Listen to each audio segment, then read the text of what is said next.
that had to be one of the craziest games of the year within the NHL, and easily the craziest game of the year for the San Jose Sharks, even though they lost 6-5.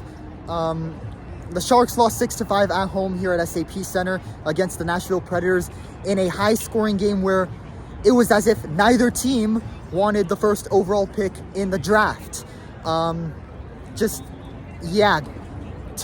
Errors defensively, turnovers, and then it resulted in goals going back and forth.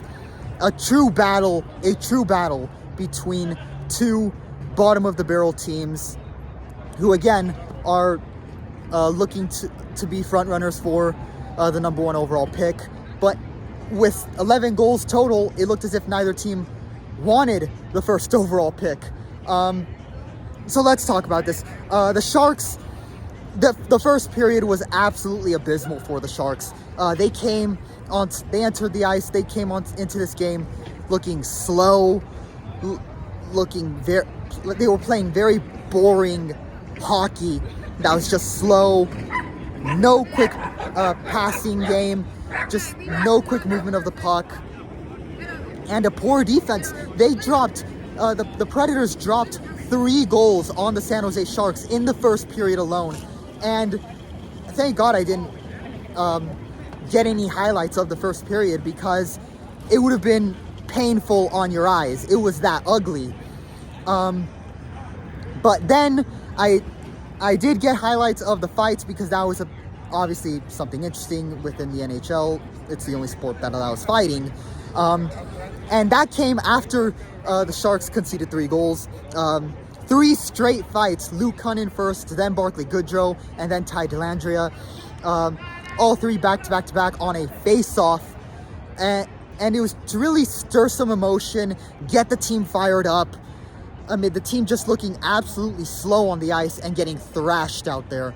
And it worked. The Sharks got 2 goals back. They ended the first period behind instead 3-0. They were only behind 3-2.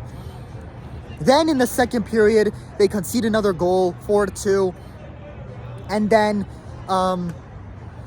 what ended up happening was they get a couple goals, one coming on a major penalty, following a really dirty hit. The players on the Sharks team, rightfully so, came to the defense of their player who got injured and was unable to continue the game. And it brought life back into the team. And all of a sudden, they get goals, they make a comeback, and they're entering the third period tied at 5. And the Sharks looked like the better team at that point and at the start of the third period. But then midway through, another power play happens, and unfortunately the Predators get a goal on that. The Sharks defense was just giving way too much space there, resulting in that 6th goal. And it really deflated the team and their momentum. They just couldn't get into the attacking zone and score a 6th goal to send it into overtime. They had an extra player advantage because they pulled Askarov out, and so they had an empty net in the final minutes, and they just looked abysmal. Anytime they have an extra player advantage, whether it's a power play or empty net, I mean, the players look like tractors on the ice. They're just so slow. They're not moving around quickly. No quick movement of the puck. And frankly, that is one of the reasons why they were turnover machines in this game, why they were mistake prone, and why they lost this game. So, final score, Predators win 6-5 in a battle of the Tank Bowl. And yeah, this was just a demoralizing loss for the Sharks, given they had a chance to come back in this game when they did not deserve to win this game, given how they played in the first period. Yeah, just what an abysmal loss. What a disappointing loss for the Sharks. But hey, this confirms that they're the worst team in the NHL still. So hey, at least they'll get the first overall pick.